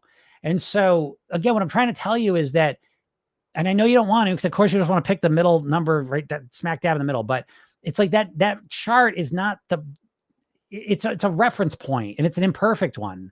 Okay. So I think there is data to it. Do you know what I mean? Like again, if you are in the ballpark, now, if you're short like that, again, it's not the greatest. You know what I mean? If you're a woman, it's not the greatest. If you're a person of color, it's really not the greatest. It's not really accurate for what you think it is, right? Because you're thinking, okay, at that weight, I'm going to be the healthiest. And they find out that's not true. So again, as long as you're in the overweight to normal overweight range, in my opinion, you're probably going to be okay health-wise. And now the question just becomes, well, what weight do you want to live at? Now, the lowest weight possible. No, you can't just say that. You've got to take into account how you're willing to eat and live too. It's like saying, oh, I want to be a millionaire. I want to be a millionaire. Okay, well, you got to work extra. You got to work more than 40 hours. Oh, I don't want to do that. You know what I mean? That's what a lot of dieters are like. They'll pick this really low number, but in order to live that number, it's like a really intense, way to make that happen is really intense. And most people aren't up to doing that, and there's nothing wrong with that, but then choose the number you're willing to live at. That's what sets you up for much more success. Yeah. Regina says this live makes so much sense. It does. I know. This is what I do all day. This is why I love I say this all the time. I'm literally the luckiest person on the planet. I may be. And my life has been truly blessed. And this is a big part of it. I absolutely love this work because, again, for me, this is my mission, because weight to me is not just wearing skinny jeans or wearing a bathing suit to the beach. I want you to do that. That's fun. Okay. Knock yourself out. But for me, weight's life and death. My dad died at 54 of a heart attack. So for me, weight is like, it's the ultimate thing, and so that's why I do this for free every day. I'm here every Monday through Friday because literally I think, the diet industry, the food processing industry, the medical industry to some degree, they have really screwed us, just like the cigarette companies. They are the cigarette companies, by the way, just so you know. The cigarette companies and the food companies are the same thing. And the diet companies are the branch of the food companies. So it's a tangled, nasty, deceitful web that we live in. But so it's my mission in life to, at least do my part to kind of shine some light on this, because again, it's not just a little thing. It's not just this vain thing about wanting to look better in my world. It's about truly wanting to be the best version of yourself. In order to be the best version of yourself, you've got to get control over your weight, because your weight is a reflection of how you're eating and living. And so if you're eating and living, if you're overdoing it and now your weight's overweight, most likely, and again, it's relative. So I'm not going to sit here and tell you what the number is, but if you're feeling tired or frustrated or, embarrassed or unhappy with your weight, how can you be the best version of yourself? Do you know what I'm saying? So it's like feeling good about yourself, feeling good physically, mentally, emotionally, to me is the foundational starting point of being able to live the best quality life you can live. I don't know how you can live the best quality life you live if you're always upset with how you look and feel. You see what I mean? But it's not about how you look. It's not me saying, oh, you don't deserve to have a good quality life because you're fat. It has nothing to do with that. It has to do with how do you feel? How are you living? What's going on in your head, your body, day after day? And so it's not about how you fucking look. It's about literally how are you living your life? What's your life looking like because of this, you know? And again, to me, the most frustrating part of all of it is that the dieter beats themselves up. They blame themselves for not losing the weight instead of the diet. And that's the part that really does break my heart, I would say, because it's the diet, folks. When something fails 98% of the time, it's not you, it's the strategy. Dieting does not work. It open and shut, case closed. And so if you keep doing it, well, I guess, you can blame yourself that, but I don't even blame you then, because what else are you going to do? That's why I'm out here every day, because you don't even have any alternatives. In hypnosis, we call it the double bind, which is basically say, hey, do you want to take that trash out now, or do you want to take it out next hour? Right. So it's like, it sounds like I'm giving you a choice, but they both involve you taking the trash out. Right. So that's called a double bind. So there's basically the diet bind. And what that is that there's 50 different diets and they all seem different, but they're all exactly the same. You see? And so you think, well, I'll just choose a different diet, but no, you're choosing to do the exact same thing again. And that's why you're never getting new results. And so I get out here every day and give a bunch of shit away for free just to show you that there is a completely different approach. And it makes logical sense. I always think of like Program Yourself Thin to me is like college for weight mastery. And I always say, like, you could have no like mechanical ability, you could have no plumbing ability, no number ability, right? None of those things. You could go to mechanic school, plumbing school, accounting school. And if you stayed through the whole thing, you'd come out the other end a mechanic, a plumber, and an accountant, regardless of what you started with aptitude wise, right? Because you'd break it down, you'd do it, you'd practice it, you'd learn it, you'd have support, and you'd end up the other side knowing how to do those things. And that's how I think of Program Yourself Thin. So we have like, okay, how do I run my mindset? How do I think like a thin, healthy person? How do I live like a thin, healthy person? How do I eat like a thin, healthy person that works for me? And now how do I get myself to do those things? You break it down and you learn it and you practice it. It's not rocket science, but you've never ever once in your life had a real strategic plan to deal with your weight. It's really, you're just winging it. You grab a piece of paper, look at it, say, okay, I'm going to do this. Okay, well, how are you going to deal with your emotions? How are you going to deal with your mindset? How are you going to deal with your motivation? How are you going to deal with your habits? How are you going to deal with your thinking? How are you going to maintain it? I don't need any of that shit. I'm just going to do it. Well, what happened the last 20 times you tried doing it? I did it for a little while and I quit. Why would this time be any different? It says, what would tell college graduates that are used to walking miles around campus now have desk jobs? Oh yeah, sure. I mean, yeah. Hey, life changed. Listen, I used to work. When I first started my first hypnosis office, right before that, I was managing a restaurant and bartending part-time. So I was literally walking, I don't know, I didn't have a step counters back then, but I was probably walking 20,000 steps every day, and then now I work all day at a desk. So I get you. Things change. You know what I mean? Like, you need to have the ability to adapt and change with them. Like, just another reason why diets don't work. Diets are so rigid and strict, right? So the second, and you've had this, I bet you've all had this experience. You get some momentum with a diet, right? You really kind of get yourself locked in, start getting results, and then something in your life changes. And then all of a sudden the diet just disappears, And so that's life. You know what I mean? Again, that's why I say the goal for me is not for you to lose weight, it's to live at your goal weight. And part of the ability to be able to do that is the ability to be able to adjust, to adapt, to flow. And you have none of that with diets, So I get it, Regina. I totally get that. Things change and you got to be able to adapt with them,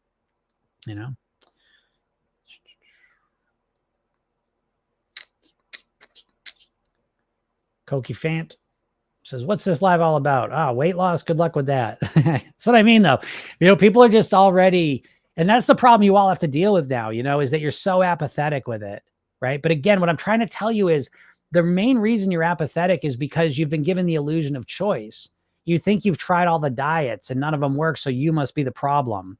When in reality, all the diets are exactly the same and they don't work for anyone. And so the fact that they haven't worked for you has nothing to do with you and has everything to do with the poverty of options you even know about in order to change your weight. Right back to the point. Again, listen, I can prove this to you in 2 seconds because I know you all have been spending decades, at least, you've been spending decades obsessed with your weight. Obsessed. And I know the people that listen to me. I know you listen to podcasts all the times. I know you've read books. I know you've tried tons of diets. I know you've hired coaches. I know you've taken so much action. Okay. But as much action as you've taken and as much as you've read and learned and all the rest of it, have you ever defined your goal not as just wanting to lose weight, but as wanting to get to your goal weight and then live there for the rest of your life on your autopilot? Have you ever even gotten within 10 miles of articulating that goal? And I know the answer is no. And I'm here to tell you that is why you feel so apathetic, because you've been literally brainwashed. You're living in a mental prison put there by the diet industry that is trapping you with how you think about this whole thing, so that you can only think about weight loss like a dieter. And it's got you trapped. And that's why you feel trapped. I don't know what to do. Jesus Christ, no matter what I do, I can't get the results. No matter what diet you do, you're going to get the same results. But if you do different stuff, you're going to get different results. How do I know this? Folks, every day I work with people that have been trying to lose weight forever. And then I start working when they lose weight and stay there. So again, I just want to be clear. I didn't just wake up today and decide I want to talk about weight. You know what I mean? Like I've been doing this for over 30 years personally and over 20 years professionally. And along the way, I've done 6,000 private weight loss sessions. I got testimonials coming out of my ears. This shit works, And so again, I get on here just to wake you up to the idea that there could be a better way, but you got to let go of the old diet mentality a bit. Kayla goes, what? BMI lied? Yeah, BMI, I wouldn't say it lied so much, but it bullshitted us. We were kind of like led to believe that the BMI just, look at your height, whatever, just do it. But, it's not representative of all populations. Again, it was initially based on, I forget what country it was, but it's some Nordic country, I think. But it was based on men in that country between the ages of 30 and 60 or something. So it's not representative to all the people. So again, what it says, meaning you may be a woman, you may be short, you may be a person of color, and you look at it and you're like, holy shit, that's really low for me. Yeah, it may be low for you because it wasn't really built for you. It's not based on the population that looks like you. So you're right. If it was based on people that look like you, it might be a little higher and you might feel a lot better about it. That's what I'm trying to say. So don't take that BMI number as the end all be all, especially if you're getting one of those groups. If you're a middle-aged white man, then it's a bit more accurate. Okay. But if you're not, and again, if you're average height, build white middle-aged man, then the BMI is relatively accurate. But if you're not, then it's not as accurate, So again, you bring that in and, do that. RJ says, do a special with Oprah. I know. I always wonder that. People have been talking about that forever. It was so funny. And I wonder how her whole big GLP-1 thing. I love Oprah. I love Oprah, but I don't know. I never know what's real or not with her, but she did that GLP-1 thing. And that was kind of ridiculous to me. But I wonder how she's doing, what she I don't know. Maybe she knows she's Oprah. So you think she just knows everything. But one thing about GLP-1s that most people don't know is that in all the studies they've done of GLP-1s up until now, the weight loss shows up for about 16 months and then it always stabilizes. So, I always say in my mind, it's probably going to be about the end of this year is where we're going to start to get critical mass, where a lot of the people that have been on Ozempic or GLP-1s for the last, the 16 months, I think a critical mass is going to get there right around December. And then I'm really curious to see where that goes, because I think a lot of people don't know that. And so if you're obese and you started with this, there's a good chance you'll never get down to your goal weight because there just won't be the time to make it happen. And then the other people, I'm curious to know if they don't get to the weight they want to be at, that now they're looking at literally a lifetime of not being able to get there and of injecting themselves and paying this money forever. So I am curious to see what the sentiment and the response is when people start to recognize this. Because again, to me, it's like these GLP-1s, this is probably the best we're ever going to think about them. I don't know. You never know. But just based on all weight loss stuff of history, It comes in with all these promises, in like a lion, out like a lamb. Now, GLP-1s are different. There's no question. GLP-1s are different than anything that's come before it. I don't doubt that. However, we also don't have at scale studies of populations that are not type 2 diabetic taking this drug for long periods of time. They did not do those studies. And so, again, I hope everything's cool and safe. But the point is, we don't really know, what the negative effects could possibly be long term. And I think when things start out, the companies really have a strong ability to frame things very positively. And part of that is because there's not the negative evidence yet. And so I am curious to see over the next 6 months to a year, what we learn about them and how people respond to them when they start to get to that phase of it. I'm curious about that. So the homeschool mom says, what's the best strategy then? I think the best strategy is that you learn how to think, live, and eat like a thin, healthy person. So again, right away, that's a completely different approach than dieting, because dieting, you're not trying to change your thinking, living, or eating. Well, you're changing your eating, but you're just forcing yourself to do it. So you're basically, when you're dieting, you're not trying to think, live, and eat like a thin, healthy person. You're trying to not eat like an overweight person. And you try and not do that until you get your goal weight down. And then it's really hard to keep it up. And there's a lot of reasons why psychologically. There's some physical ones too. Again, weight set point theory does have some validity to it, but I think it's missing a whole lot of context. And I think the psychological pieces of the weight set point are way more important than the physiological ones. But Oprah looks phenomenal still. Yeah, great. Again, I don't care. I mean, you know what I mean? Like, to each their own. So again, there's no judgment here. I'll never judge anyone's path. You do what you're going to do. So good for Oprah, but again, good for her. Yeah, there you go. Mary Lee just said that I stopped it when I stopped losing the weight. Yes, exactly. That's what I mean. And then no one knows about this. You know what I mean? Like, you really got to research it a bit to find that out. So, just this is what I mean. Again, I'm not saying it's some bad thing's going to happen from it. I don't expect that. They've been studying GLP-1s for a long time. Now it's with specific populations, type 2 diabetics, but I do believe most likely there won't be like some big problem that happens, and I hope not.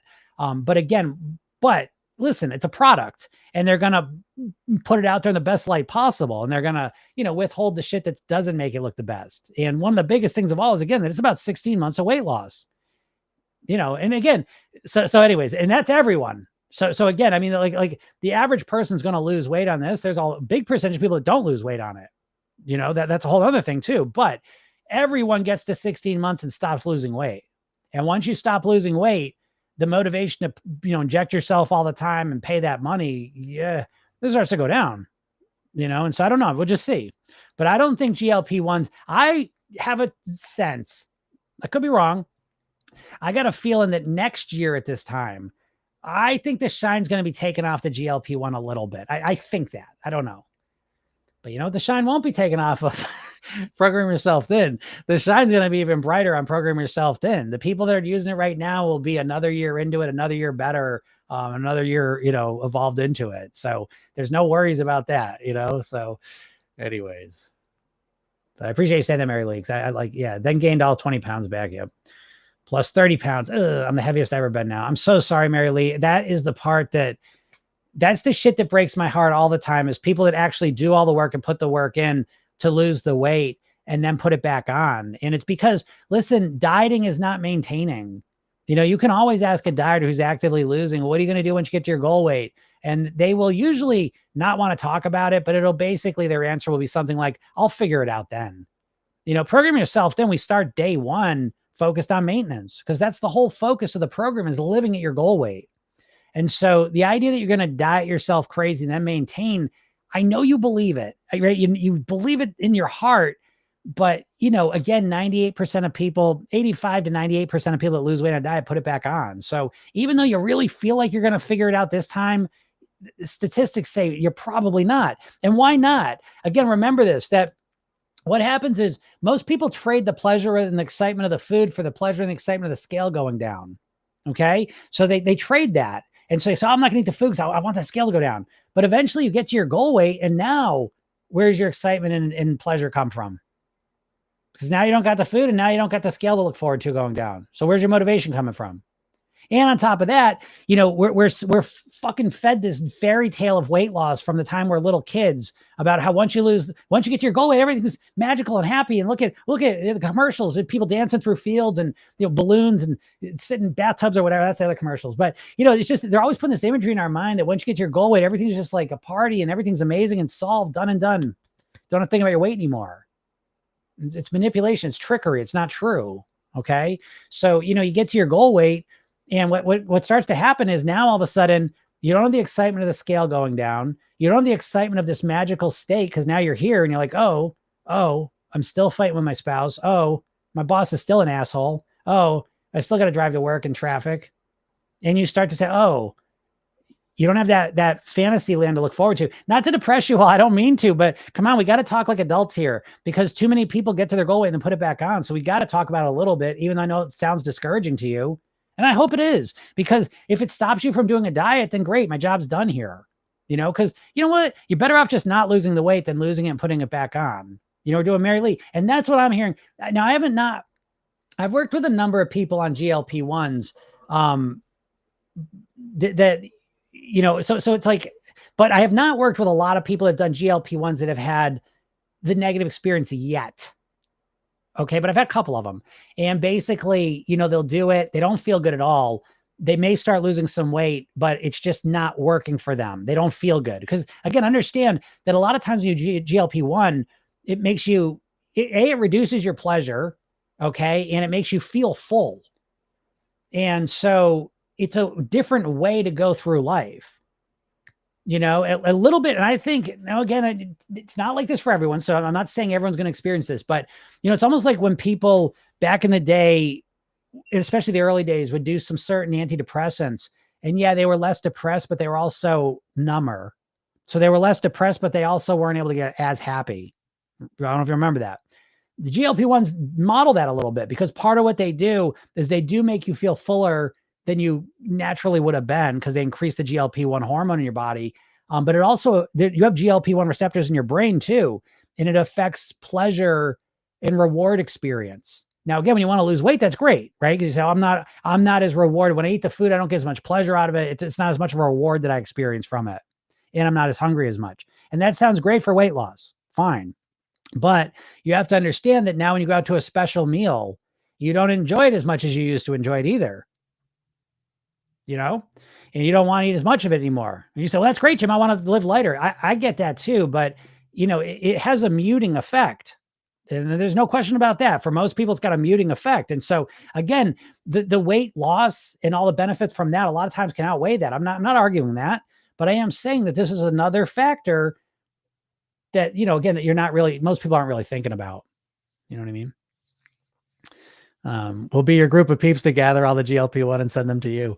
Yeah, for sure. I love it. And again, I have no problem with it. I mean, I've had a number of people that, so I'm on the GLP-1s. I'm gonna do the program to kind of get my mindset, my strategies in place while I'm doing this. That's fine. You know what I mean? That's fine. I would rather you just do the program without that at all. So we can just start with where we're at and have a one path plan.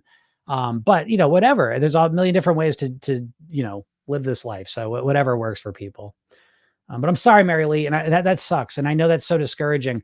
I'm working with someone right now who's in the program. I don't think she's here right now, but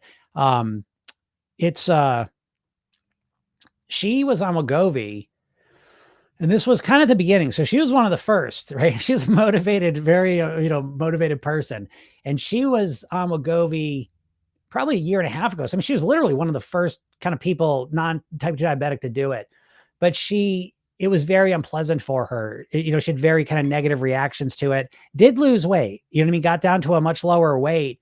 But the side effects or the effects, right? They're not side effects. Okay. But, the effects got to be too much and she got off it and the weight went up. Right. And so she's been with me now, I think maybe she's been in the program for like 8 months, 9 months, somewhere in that ballpark. But, now she's at a lower than she was at her lowest weight Wegovy, but she's not on any Wegovy. Okay. And she's not only losing weight, but she's developing personally as well. She's thinking more clearly. Because again, in Program Yourself, then you have to understand we take weight loss rapid in personal development. So it's not just about weight loss. And in all honesty, it's really a personal development program. So it's less about getting to a certain goal weight and more about being the person you want to be, who weighs this to be the person you want to be. You see what I mean? And we frame it this way very specifically because we make the weight almost like a side quest. And that's actually important. That's just another piece of psychology for you that ironically, when you fixate on something so strongly, sometimes it can have a counterintuitive effect. I don't want to go into the details of that right now, but so when we focus on being the person we want to be, that's a much more congruent and clearer goal that our mind loves.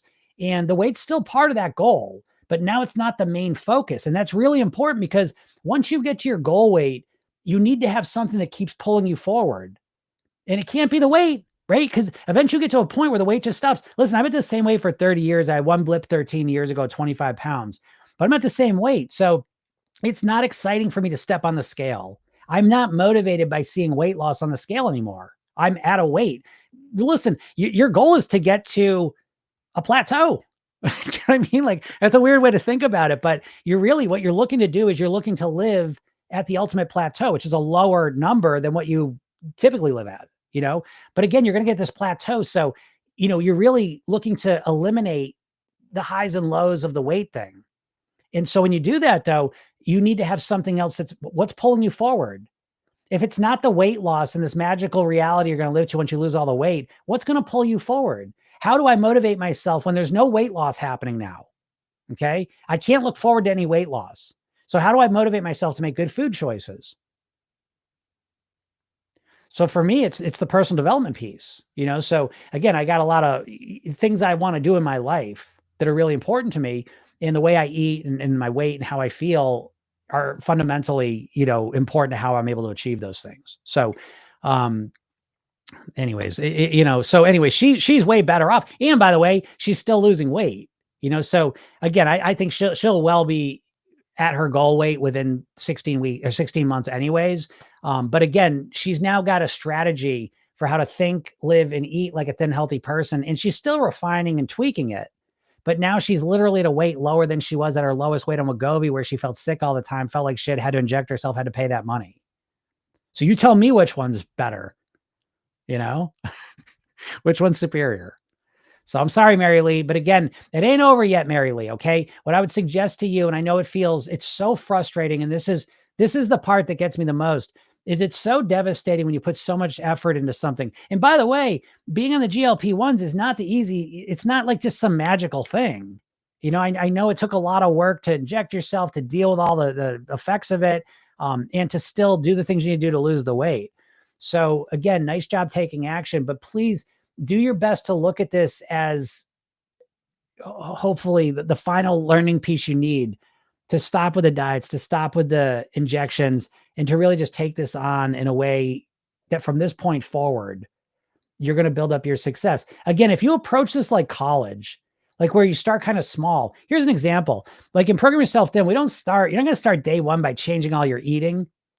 That is the dumbest shit I've ever heard. In a diet, like you're going to wake up Monday and completely change your eating. That's a silly strategy in my book. So in Program Yourself Thin, what we're going to do is we're going to find your highest calorie habit. What's the habit that shows up daily or multiple times a week where you're putting the most calories into your body? Might be late night snacking, overeating at dinner, grazing in the afternoon, whatever it may be.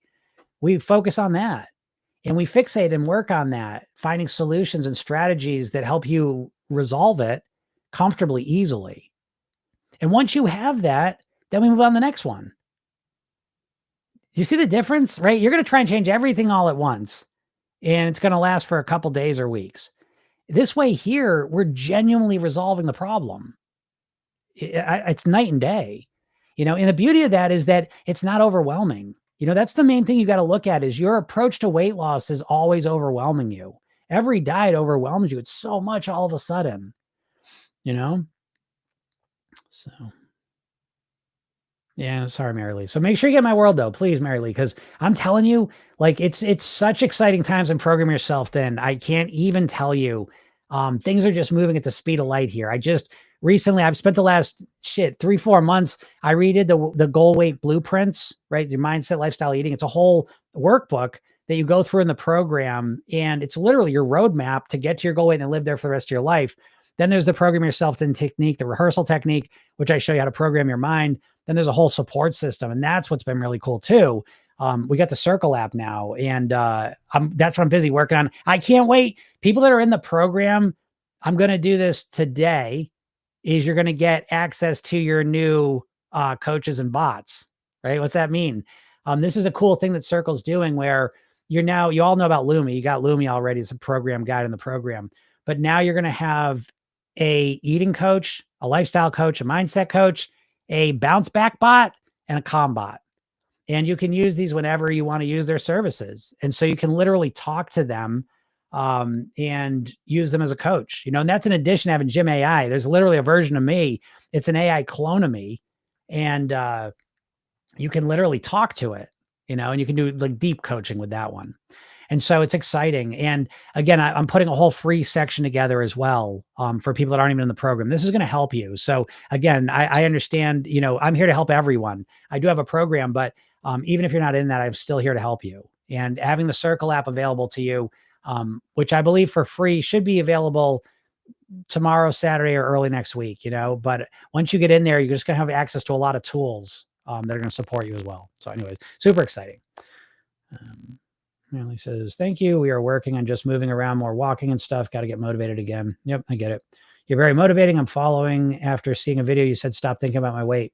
Yeah, super Merrily. Yeah, exactly. And make sure you just get on my list. I think, again, I give you lots of stuff. And the cool thing is, like with this Circle app, I'm going to be able to deliver you this stuff in a much better way. Okay. And that's what's really exciting for me with Program Yourself Thin, is that I'm an example of this. I've been doing Program Yourself Thin for over 20 years. It's so crazy. I should print up the thing. I got it somewhere. I'm not going to find it now, but I should show you the first ad I ever made for Program Yourself Thin. I'm going to find it and show it to you all. I've literally been doing this for over 20 years. Program Yourself Thin. And it's not always been easy. You know what I mean? Because I have to kind of make my own lane. But I will tell you, again, if there's ever proof of like sticking with something and that being the secret sauce to success, because now I've created literally hundreds and hundreds of presentations. I've done hundreds and hundreds of trainings. I've done multi-annual year programs where every day you get stuff. It's like I've done so much content, and sometimes it's kind of overwhelming. But now, like with the AI technology they have, it can basically utilize all that, and it can help you with whatever you need in the moment by referencing that. So, in one way, it could kind of, oh my God, it's overwhelming to go through it all. But now with the AI bots that they have, it can use all that and just deliver to you what's practical and relevant to you in the moment with whatever you're dealing with. And this is a game changer.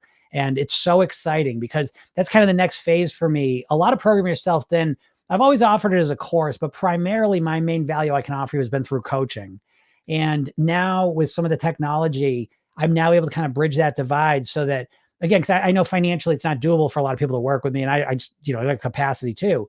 And so now the technology is getting to a place where it's really able to almost replicate a lot of the coaching. Not all of it. I mean, work with me is work with me, but my AI clone, my clients use that. It's crazy. It's literally like talking to me, and people use it in all different ways and directions. And it's really, really valuable. So again, that's just another piece of Program Yourself Thin that's really important, is the support aspect of it. Again, the idea that you're just going to on your own completely change yourself all by yourself. Like, I'm not saying it's impossible, but it's very difficult. You know what I mean? And it's very difficult to do that. So having the right support system, you look at college, if you say, I'm going to go do all the college work by myself, well, maybe you will, right? And if you would go to Coursera, you can take all these courses for free, but most people need the support system, of the teacher, of study groups, of other students, the TAs, and you need the support system to kind of help you get through these challenging things, because learning new things is challenging. And so the support system is important. But again, like I said, I got to, I got a bunch of free stuff coming too. And I'm so excited about that because it's super exciting. So anyways, enough of that. Thanks, Jim, for doing this every day for us. You're welcome, Deb. Again, I love doing it. So it's like, don't get me wrong. There's always other things I could do. I got a lot of work to do, but I genuinely enjoy doing this. And I love talking to you all about this as well. Funny Girl says, I emailed you for additional info. Oh, great. Funny Girl. Yeah, I'll send that back to you. Give me a few hours here and I'll get back to you. And Regina says, excellent information. Thank you. Yeah, you're welcome, Regina. I appreciate you saying that. Yeah, it's a pleasure to get out here again. And I know that, hearing this stuff from a different angle can be so helpful. So I'm glad you all get to hear it. So, all right, I got to get out of here though. Again, if you're not in my world, make sure you click on the link in my bio or go to programyourselfthin.com. You can get the free hypnosis session there. And then once you're on my list, I'll send you a bunch of cool stuff over the next week or so. And this I do every day. So every day I'm here Monday through Friday, usually around noon Eastern, between noon and 12:30 Eastern. So get on here and ask questions, whatever you're struggling with or questioning, send it over. Let me try and help. Let me take a swing at it. I can usually give you a different perspective than you're thinking. And if you like this and you miss it, the live, it's also a podcast, Program Yourself Thin. You can listen to that and anytime you want. Go to any major podcast platform, search Program Yourself Thin, and boop, up there it is. And you can listen to it. So, all right, everyone, have a super duper day, and we'll talk soon. Bye.